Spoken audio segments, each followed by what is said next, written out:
কিন্তু তোমাদের সাথে ভিডিওতে শেয়ার করেছিলাম যে বিনা প্ল্যানেই গেছিলাম দাদা বৌদির বিরিয়ানি খেতে, কিন্তু আজকে না মাথায় নিয়ে গেছিলাম যে মাটন বিরিয়ানি খাবো আর এক্সট্রা মাটন নেবো, কারণ মাটন যেহেতু এক পিস দেয় দুজনে মিলে কাড়াকাড়ি করি। তো মাটনের দাম দেখলাম এক্সট্রা 260 টাকা না 230 টাকা, ভিডিওতে তোমাদের সাথে আমি শেয়ারও করেছি। তো ওই দেখে আমার খাওয়া চুকে গেল, আমি বললাম না, আমি ওই শুধু মাটন বিরিয়ানি দুজনে কাড়াকাড়ি করেই খাবো।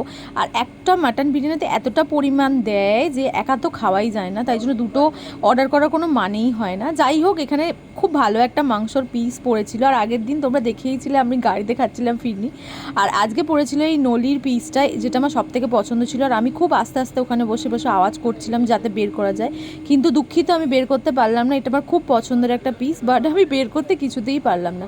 আর আমার ফিরনিটা তো এখানকার বেস্ট লাগে, কারণ এত কম মিষ্টি দেয়, খুব সুন্দর লাগে। মানে মিষ্টি বেশি হলে আমার খুব একটা ফিরনি খেতে ভালো লাগে না। আর দেখো আমি মোটামুটি পুরো সার্ভ করে দিয়েছি আমি একাই।